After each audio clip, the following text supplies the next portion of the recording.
At the end of the day, my goal is to give my very best to this consumer, no matter where they fall on their price point or how I'm trying to build. Like, that's when you can go to bed at night and be really satisfied, because it's not just about a paycheck. It's about who I'm becoming in the midst of earning this paycheck.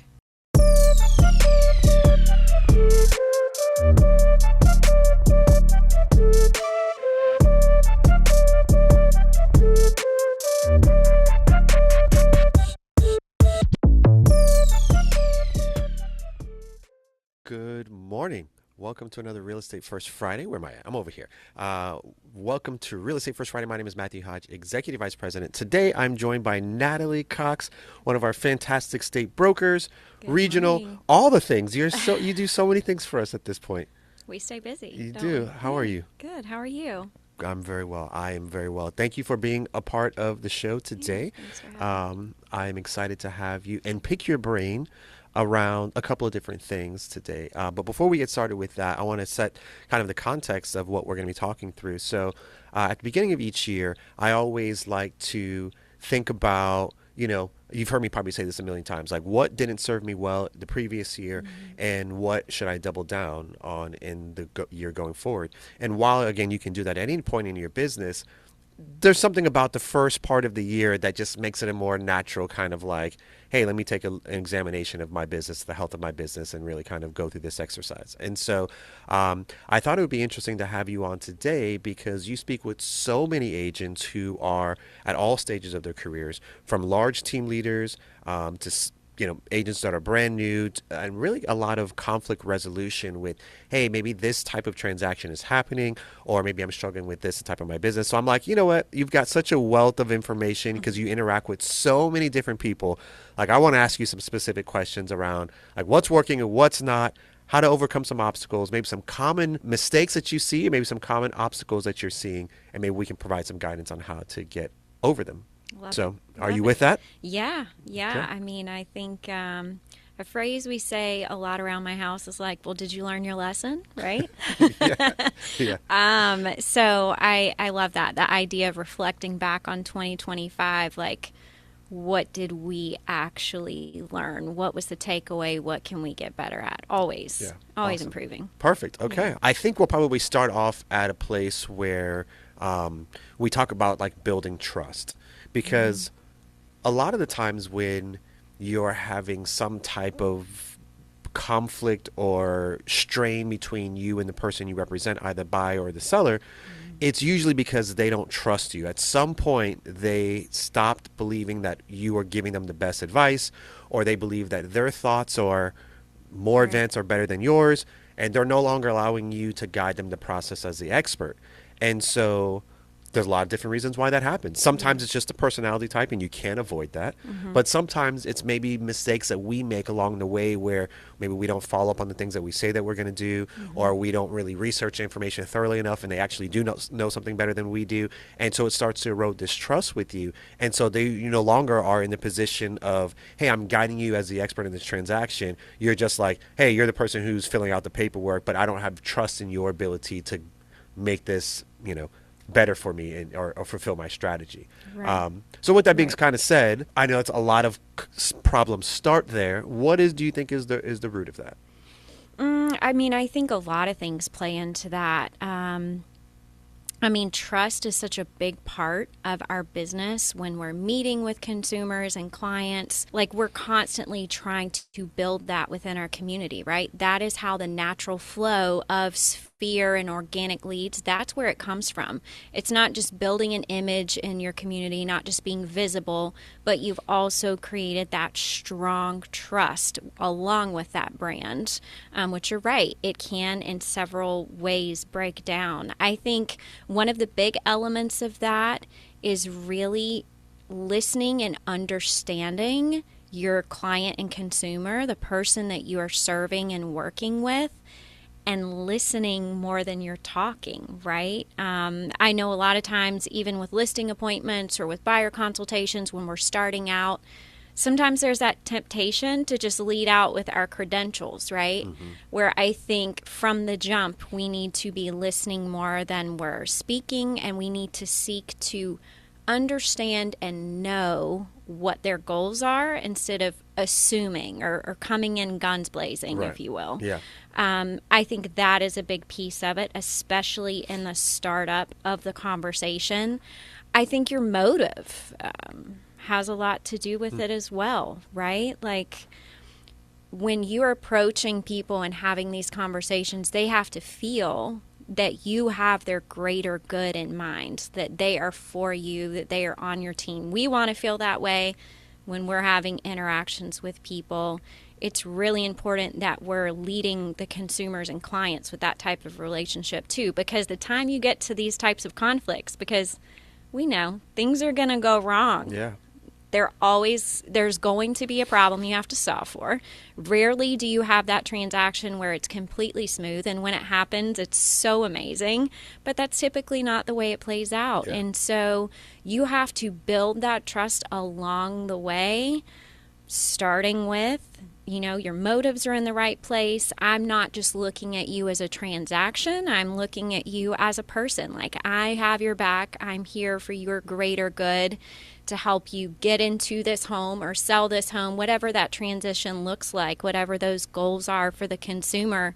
You're not just a dollar sign to me. Right. It can be hard to do that, especially when you're trying to scale a big business or a team, because we do crunch numbers. Like, you have to kind of walk that tightrope, right? Where you're doing your business well. There is a numbers aspect, your conversion numbers, like, yes, all of that.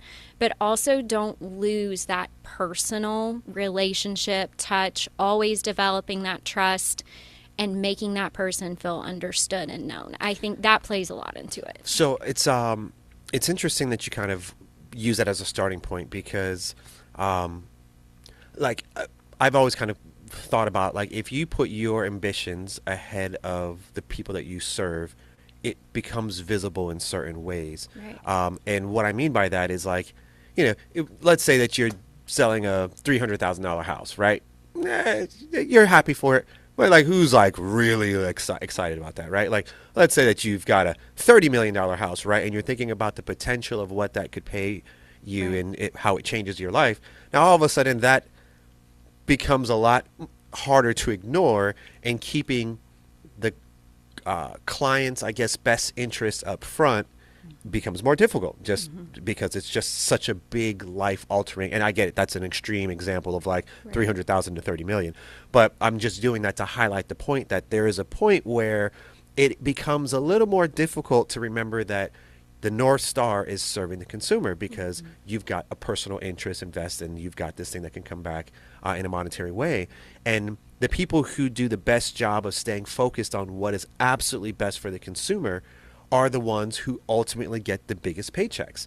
But it's also the very hardest thing to ignore. I'm not saying that's all the things that can break down trust, but that is a very common one that we see, where maybe people start to make decisions that start to benefit them a little bit more than the consumer that they serve, because they're really kind of trying to chase that paycheck. And I'm not saying that we shouldn't get paid. I'm not saying that we're not worth the money that we make.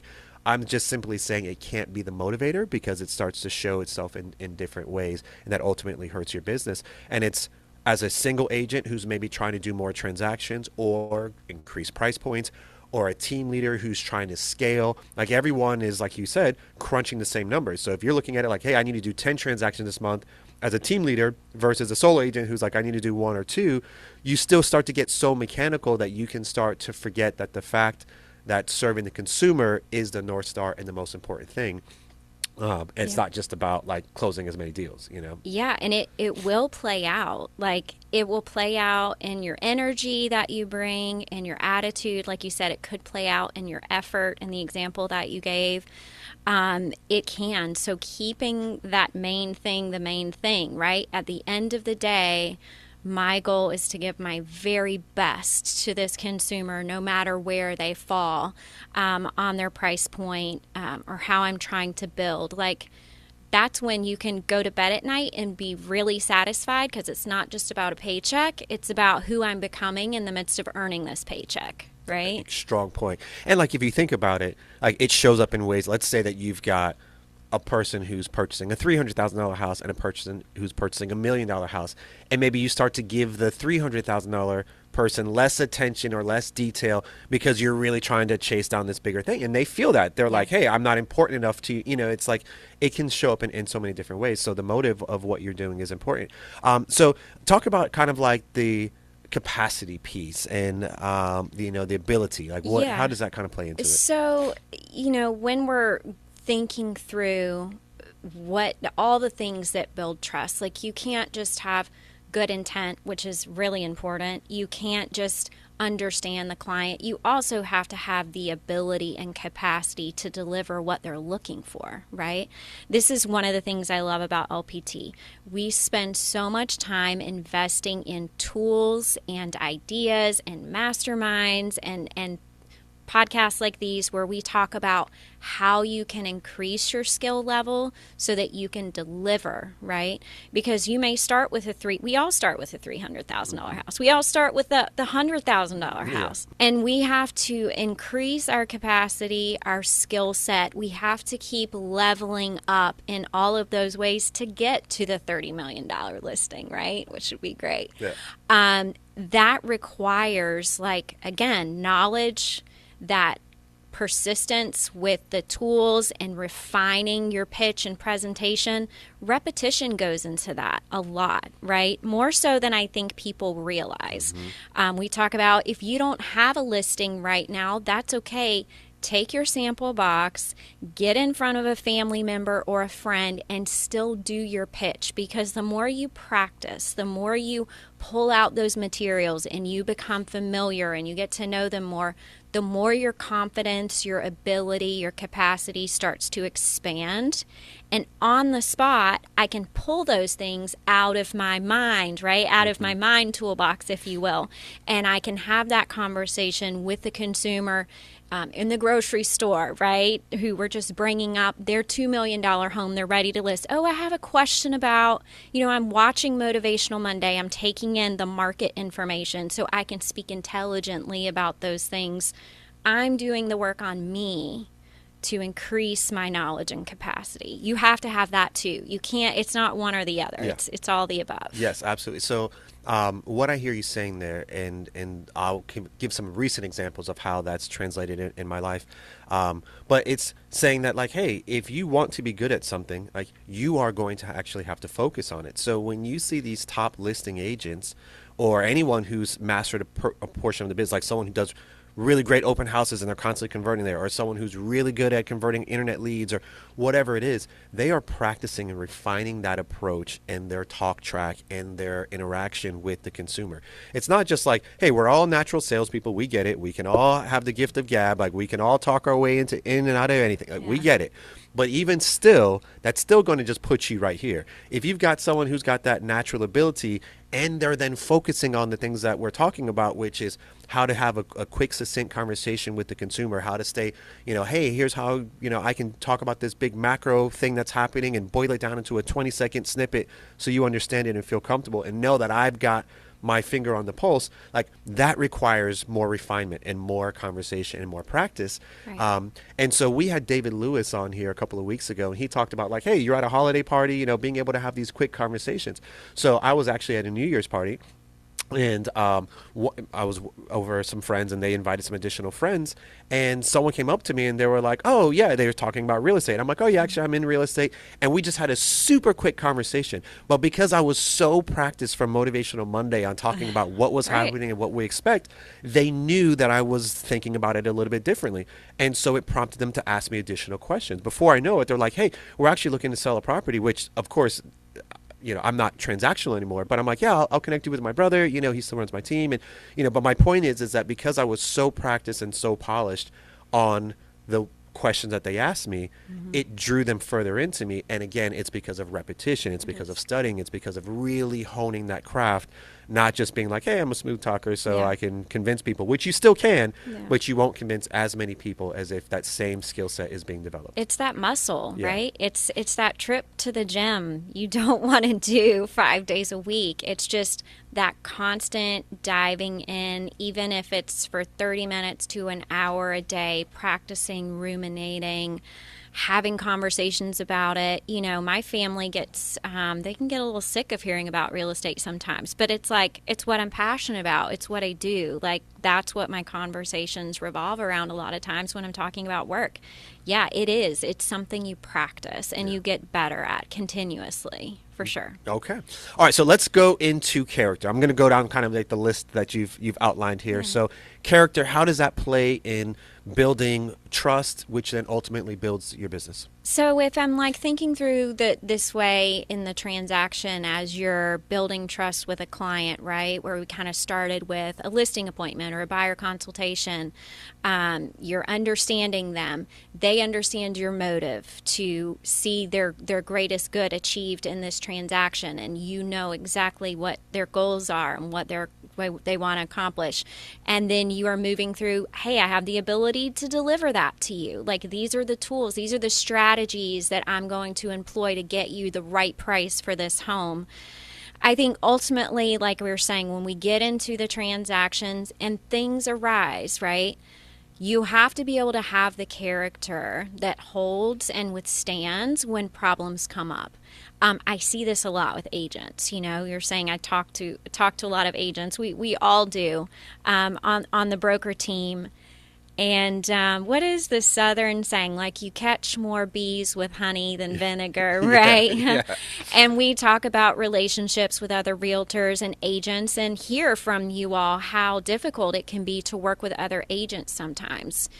When you're in that transaction and you're trying to problem solve for your client, you do have to have the character, the soft skills, the emotional intelligence, right, to be kind when you maybe want to say something, right, like, I'm fed up, to hold your emotions together when maybe your seller, your buyer is losing their mind because they are feeling the stress, and you are able to hold that because you've worked on your character, on having a positive attitude, on persevering, being like, you know what, we're going to work this out. There is a solution for this, and withholding your initial reaction.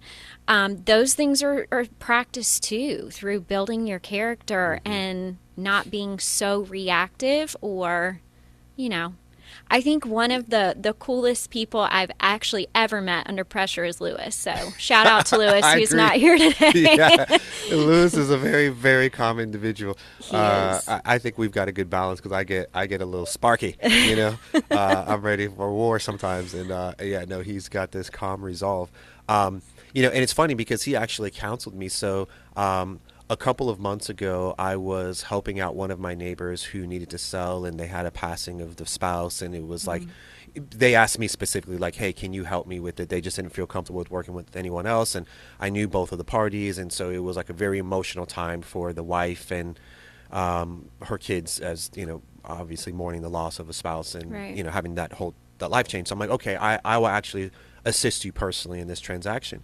And so the agent who was on the other side of that, I was representing the listing, the agent who was on the other side on the buying side transaction was very well educated on the contract, but used it in such a way that it just made everything so difficult. Like, no human part of it at all, no human reasoning. It was like, well, if you look at line 132, blah, blah, blah. And I'm like, trust me, I know the contract. Like, I know the contract.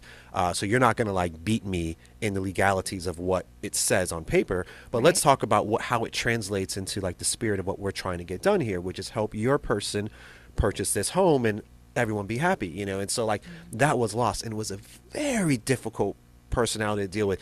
And there were so many times that I just wanted to like assert my knowledge of being like, actually, you know, but I knew that it would be just self-serving. It wouldn't be beneficial. It wouldn't be beneficial. Yeah, it would be Right. just to serve my own ego and my own, like, if she was getting too sharp with me. So it was difficult to stay in that transaction. And I actually, ask Lewis a question. I'm like, hey man, what do you think is the best approach? Because this person's doing so and so, and I really just want to shove it down their throat, but I'm not going to. Obviously, I'm not going to do that. But Yeah. the desire was strong to do that, and we see a lot of agents making that mistake where they start to take on this personal, It's so approach. common. Yeah. It's so common. And it's, when you're involved at that level, it does feel personal sometimes. It can feel personal. And so, yeah, like removing yourself, taking a minute to respond, pausing. There's power in the pause, Yeah, right?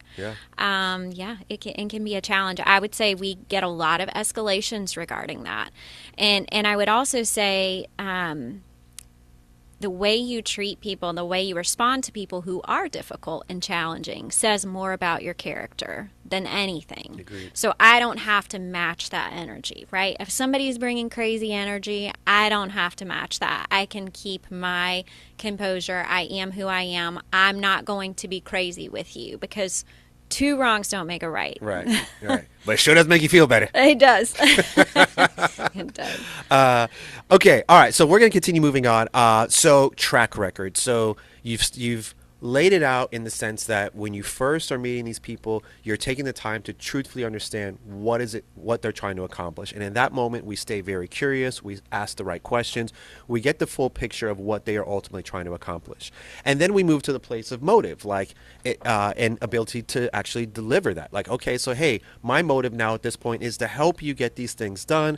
I'm fully invested inside of that. You're ahead of me. And so now I'm going to show you my capacity and skill set to actually make that come to true. Mm-hmm. Then you've got the next part of that, which is like, okay, we're going through the transaction. Things are arising. I'm cool, calm, and collected. And I can keep my eye on the prize of helping you still accomplish your goal. And so we kind of move to that last piece of the track record. So now I've done all that successfully. How does track record play into, So in two ways. So track record is ultimately going to be your stepping stone, right? To generate more business in your sphere, to get that word of mouth exposure, because this client that you just worked with, you served them so well. And you didn't just make them a client, you gained their trust, right?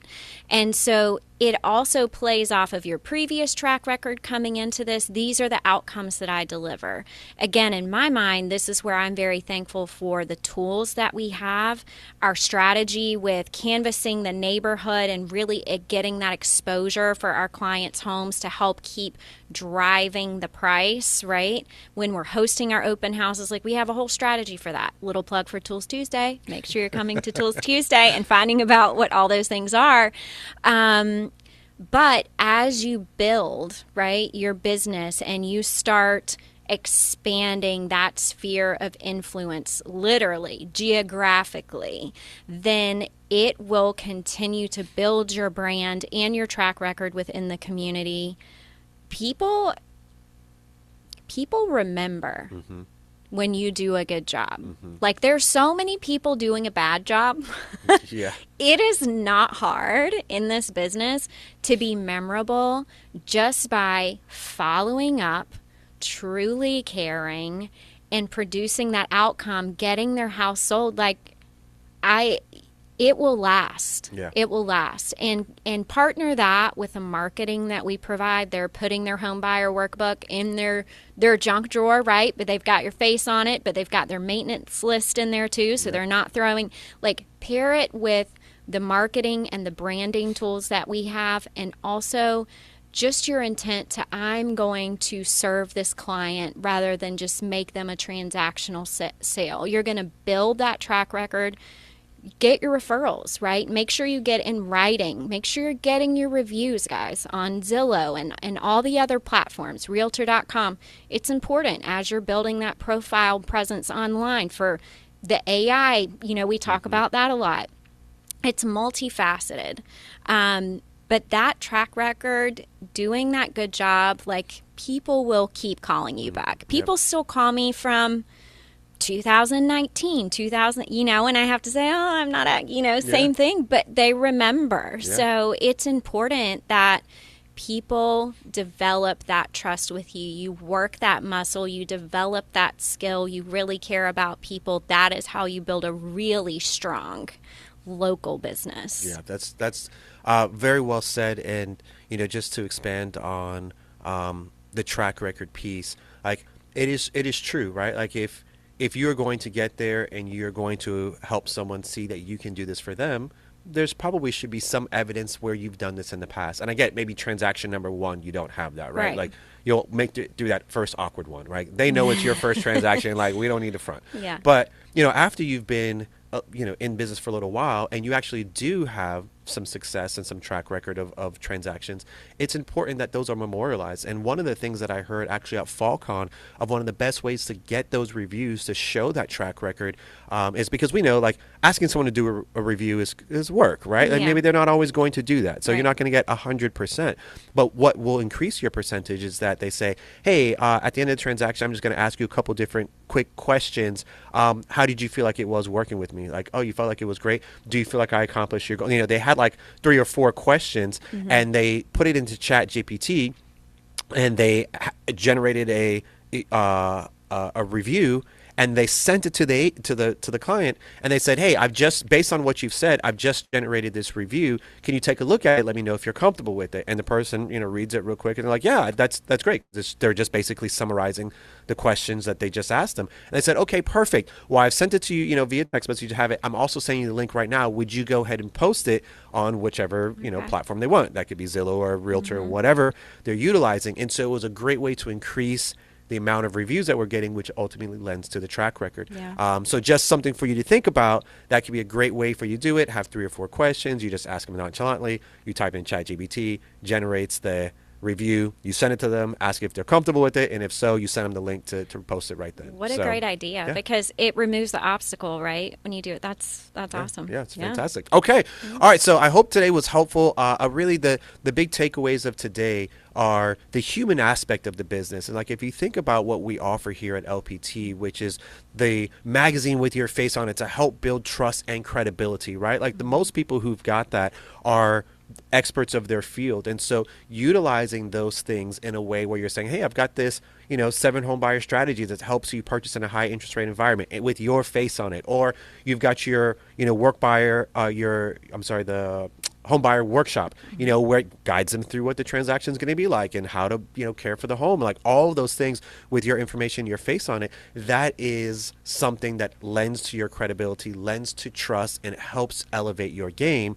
And that hopefully supports spinning the wheel of doing more transactions and adding to the track record and building a thriving business. Absolutely. So I appreciate the breakdown from a character perspective, because again, you see so many different transactions. You see so many problems arise from these things having a breakdown at some point in the process. And so truthfully appreciate your insight. So any final words for you? I think my final word for this week is keep going. Yeah. I literally have a sweatshirt that says keep going. It's my favorite thing right now. Keep going. Keep showing up. That's what I would say. Keep putting in the work. Keep showing up for your clients and people, even when it's difficult. It will pay off. Boomsday comes. Boomsday comes. All right. Well, appreciate you guys so much for tuning in. I hope you have a blessed and prosperous weekend. We will have Robert Palmer, of course, on Motivational Monday, breaking down the market again. We've had some pretty significant changes. You guys have probably heard about the administration or Trump asking for institutions to not purchase houses anymore. And so that's going to be a big buzz that's happening around for a little while. So I want to be able to break that down and give you the talk track of what exactly that means for you and your business. So we'll see you on Motivational Monday. Have a great weekend.